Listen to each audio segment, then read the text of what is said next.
గత సంవత్సరం మేము అధికారంలో రాకముందు, కూటమి ప్రభుత్వం అధికారం రాకముందు నుంచే తిరుమలలో ప్రతి విషయంలో కూడా మేము పోరాటాలు చేశాం, కేసులు పెట్టుకున్నాం, జైలుకి వెళ్ళాం.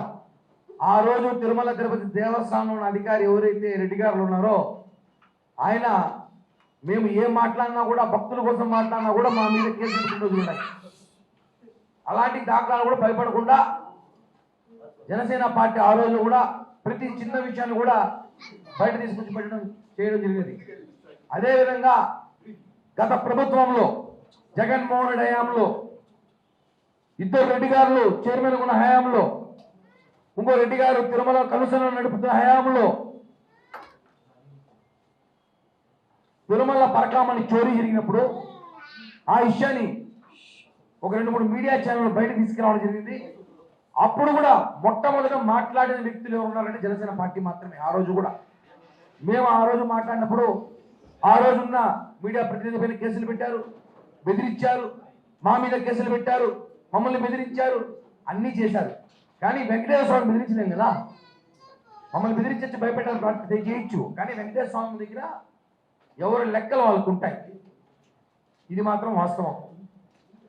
రవికుమార్ అనే ఒక మఠంలో, చిన్న జయంగారి స్వామి మఠంలో ఉన్న వ్యక్తి 20 సంవత్సరాలుగా, దాదాపు 20 సంవత్సరాలు నేను ఇందాక మాజీ టీడీ చైర్మన్ గారు చెప్పారు ప్రెస్ మీట్లో. 20 సంవత్సరాలు అంటే ఆయన లెక్కేసుకుంటున్నాను. 20 సంవత్సరాలకు దాదాపు 100 కోట్లు, ఆయన 100 కోట్లు అన్నాడు, 100 కోట్లు ఉండొచ్చు, దాని పై మాటే దోచేయచ్చు. కోర్టులు, జైళ్ళు, శిక్షలంతా వద్దు, ప్రాయశ్చిత్తం చేశాం, తప్పు చేశామంటే క్షమించేస్తారంట. అప్పుడు ఈ పోలీస్ స్టేషన్లు ఎందుకు, ఈ చట్టాలు ఎందుకు, ఈ లా ఎందుకు, ఇవన్నీ ఎందుకు నాకు అర్థం కదా. అతను ఇప్పుడు మేము ఎవరో ఒకరు వీడు అనుకున్నాం, వీళ్ళకి 10 లక్షలు దొంగతనం చేస్తాడు, దొరికిపోయినాడు పోలీసులకి. సార్ నేను దొరికిపోయిన తప్పైపోయింది సార్, నేను 10 లక్షలు వాడేశాను, నా దగ్గర ఒక కారు ఉంది, 2 బైకులు ఉన్నాయి, తీసేసుకుని వదిలేండి అంటే మళ్ళీ ఎందుకు ఆ చట్టం మాకు అర్థం కాదు. అలాగే దొరికిన దొంగ నా ఆస్తి 40 కోట్లు వర్క్ చేస్తుంది, దాన్ని మీకు టీటీడీకి ఇచ్చేస్తానని చెప్పి ఆ రోజున అధికారులు ఎవరైతే ధర్మారెడ్డి మరియు ఉన్న పోలీస్ అధికారులు ఎవరైతే ఉన్నారో, ఎస్ఐ గారి నుంచి ఎస్పీ దాకా, ఒకరు కాదు, ఎస్ఐ గారి నుంచి ఎస్పీ దాకా ఉన్న అధికారులందరూ కూడా ఆ రోజు వాటా వేసుకొని పంచుకున్నారు. ఇది ఎట్లుందంటే దొంగలు ఊరు పంచుకున్నట్టు కొట్టేసినాడు దొంగ, దొంగలు కొట్టేవాళ్ళు ఏమనాలి, దొంగలు కొట్టేసారు వీళ్ళు, వాళ్ళని ఏమనాలి.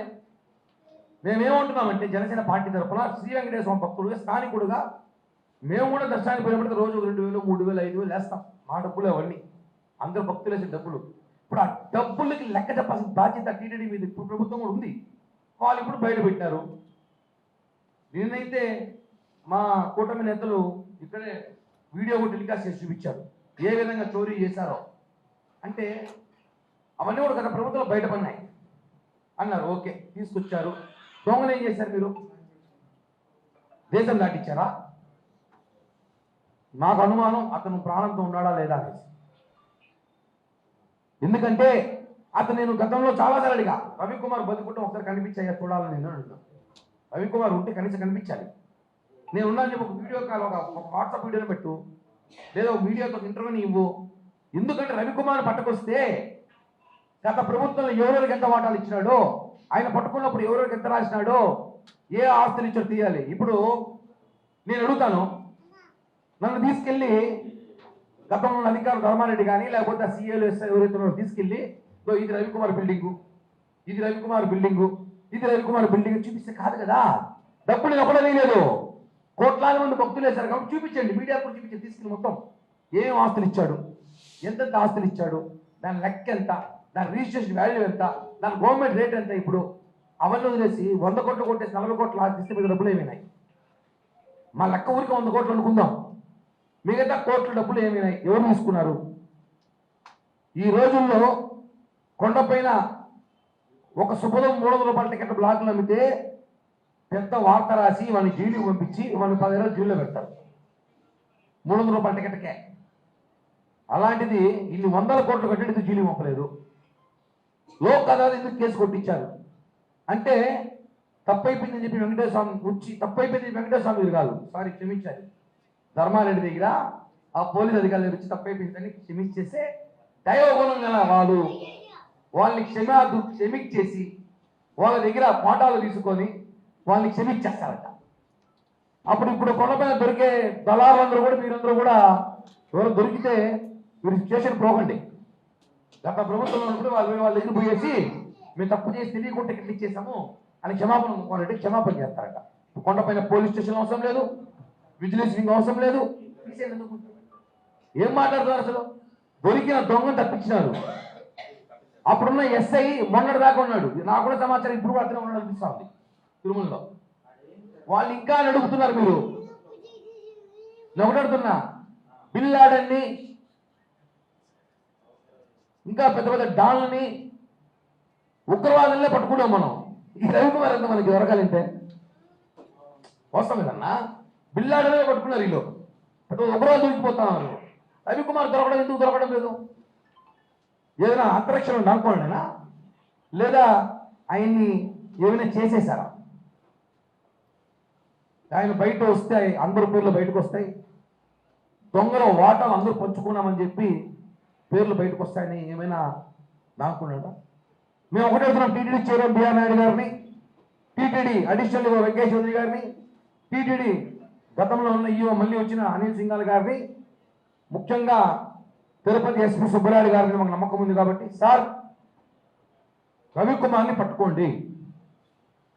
సిబిసిఐడి వద్దంట, మాజీ చైర్మన్ గారు చెప్పాడు ఇందాకే, సిబిఐకి ఇవ్వండి అంట. ఏం పనుల సిబిఐ ప్రతి కేసు ఆయన సిబిఐకి ఇమ్మంటాడు. ఈ మధ్య సిబిఐలో ఇప్పుడు కుప్పలు తప్పలు కేసులు ఉన్నాయంట. మాట్లాడడానికి కూడా చెప్పాలి. దొరికిన దొంగలు అప్పగించండి అంటే పశ్చాత్తాపంతో వదిలేస్తారని చెప్తుంటే హాస్యాస్పదంగా ఉంది. ఇవన్నీ కరెక్ట్ కాదు. వెంకటేశ్వర స్వామి దగ్గర తప్పించుకోలేరు, ఎవరు తప్పించుకోలేరు. మేము జనసేన పార్టీ తరపున ఆ రోజు ఒకటి చెప్తాం, ఈ రోజు కూడా చెప్తున్నాం. దేవుని విషయంలో అధికారంలో ఉన్నా ప్రతిపక్షంలో ఉన్నా ఒప్పుకునే ప్రసక్తే లేదు. రవికుమార్ ఎక్కడున్నాడు? రవికుమార్ని తీసుకురండి. ఆ డబ్బులు 40 కోట్లు ఏదో లెక్కాచారం బిల్డింగ్లు ఇచ్చారన్నారు. ఆ బిల్డింగ్ కాగితాలు ఎవరి దగ్గర ఉన్నాయి? టీటీడీకి ఇచ్చారా? ఎక్కడెక్కడ ఇచ్చారు? బహిరంగ చేయండి. మిగతా డబ్బులు ఏమైనాయి? రిసార్ట్స్ కొన్నారా? ఎవరు కొన్నారు రిసార్ట్స్? బంగ్లాలు కొన్నారు, ఫ్లాట్లు కొన్నారు, ఎవరు కొన్నారు? ఎందుకంటే వీళ్ళందరూ దాన్ని తప్పించేశారు. అతను దొరికితే మొత్తం దొరికిపోతారని. కాబట్టి వీళ్ళందరూ కూడా చేర్చాలని చెప్పి ఇదే సిబిసిఐడికి నేను కూడా లేఖ రాయబోతున్నాను. వీళ్ళందరినీ కూడా విచారించండి. ఎందుకంటే దేవుడు వేసిన ప్రతి రూపాయి లెక్క చెప్పాల్సిన బాధ్యత తిరుమల తిరుపతి దేవస్థానం ఉంది, కూటమి ప్రభుత్వం కూడా ఉంది. కాబట్టి ఇప్పటికే ఈ విషయం రాష్ట్రమంతా చర్చగా మారింది నిన్నటి నుంచి. కాబట్టి మేము ఒకటే చెప్తున్నాం, దయచేసి ఈ విషయాన్ని ప్రభుత్వం కూడా సీరియస్గా తీసుకోవాలి. ప్రభుత్వం కోరుతున్నాం, మేము ప్రభుత్వం ఉన్నా కూడా సరే ప్రభుత్వాన్ని కోరుతున్నాం. వెంకటేశ్వర భక్తులుగా తిరుపతిలో ఏం జరుగుతుందని చెప్పి చాలామంది మాట్లాడతారు. దేవుని డబ్బు అంత వందల కోట్లు కాజేసి ఒక మనిషిని తప్పించేశారంటే ఎంత పెద్ద కుట్ర ఇది, ఇది పెద్ద నేరం అని చెప్పి కూడా తెలియజేస్తున్నాం.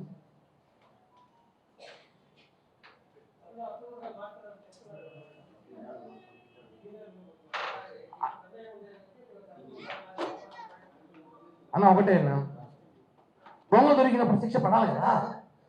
శిక్ష పడలేదు అతనికి. శిక్ష పడింది, దొరికినాడు. ఆ రోజు ఆ దొరికిన దొంగని ఒక 2-3 ఛానల్స్ చూపించినారు, వాళ్ళని బెదిరించినారు, వాళ్ళ మీద కేసులు పెట్టినారు, వాళ్ళని ఇబ్బంది పెట్టినారు, డిబేట్లో పెట్టారు. దాని మీద అన్నీ జరిగింది కదా. అసలు కనీసం చూపించారు, దొంగను పట్టుకున్నాము, అదో వీడియో దొంగ అని చెప్పాలి కదా. ఇప్పుడు దొంగను దాచిపెట్టేసి మీరు వాటర్ వేసుకొని పచ్చుకునేసి లోకల్ కాంప్రమైజ్ అయిపోయింది, కేసు అయిపోయిందంటే ఎట్లా? అదే 100 రూపాయలు 2 రూపాయలు 1000 లక్షలే కాదు కదా. 100 కోట్ల నుంచి సాక్షాత్తం మాజీ చైర్మన్ చెప్పాడు. ఇప్పుడు 100 కోట్లు అని చెప్పాలంటే అది 100కి 3 ఉండొచ్చు, 300 కోట్లు ఉండదు. ఎవరు డబ్బు 300 కోట్లు? వెంకటేశ్వర డబ్బు. ఇలా 300 కోట్ల కానీ టీటీడీలో ఉంటే, తిరుమల తిరుపతి దేవస్థానంలో 300 కోట్ల డబ్బు కానీ ఉంటే ఈరోజు తిరుపతిని అద్భుతంగా ఇంకా స్మార్ట్ మోడల్స్ రెడీ చేయొచ్చు. దానికి కాదు రవికుమార్ పేరు పెట్టచ్చు కింద, రవికుమార్ స్మార్ట్ సిటీ అనేసి. 300 కోట్లు చిన్న విషయమా? 300 కోట్లుగా చేశాడు. 100 అబద్ధం. కాబట్టి దీని సీరియస్గా ఎన్ని మాట్లాడినా, ఎవరెన్ని చెప్పినా, ఎన్ని కట్టుకథలు చెప్పినా వాళ్ళ తలలు అనుకుంటారో, చేతులు అనుకుంటారో, కాళ్ళు ఏమి నడుపుతారు. ఆ డబ్బు మాకు చూపించేసి, మా లెక్క మాకు చూపించేసి, మా భక్తులు మనోభావ దెబ్బతీయకుండా చూస్తే మీరేమని మాకు అదే దాని మీద ఖచ్చితంగా ప్రక్షాళన జరుగుతుందని బ్రహ్మోత్సవం తీసుకుంటామని చెప్పారు చైర్మన్ గారు, మన యువ గారు మాట్లాడుతూ కూడా. ఇంకా వైసీపీ సంబంధించిన మనుషులు, మాజీ చైర్మన్ గారు, వైసీపీ సంబంధించిన మనుషులు ఇంకా ఉన్నారు, వాళ్ళని మార్చాలని చెప్తుందా. వాళ్ళ వల్లే చాలా విషయాలు బయటికి వెళ్తున్నాయో, లేకపోతే వాళ్ళే చెడగొడుతున్నారో, ఏదో జరుగుతుందని చెప్పి చెప్పాము. ఖచ్చితంగా బ్రహ్మోత్సవం తర్వాత కానీ ప్రక్షాళన జరిగి అన్ని శాఖలో టీటీడీలో అధికారులు కానీ మార్చకపోతే మాత్రం జనసేన ప్రశ్నిస్తుంది. ఇది మాత్రం వస్తుంది. ఇప్పుడే వాళ్ళు ప్రమోషన్కి పనిచేస్తారు. అమ్మడి రాంబాబు ఇంక సాయంత్రం అయితే ఒకటి వస్తాడు, రేపు ఒకటి వస్తాడు. వాళ్ళు ఓడిపోయారు ఎమ్మెల్యేలు, ఏ పని లేదు. ప్రమోషన్ చేస్తే పేటీఎం డబ్బులు పంపిస్తాము, దానికి ప్రమోషన్ ఇస్తున్నారు.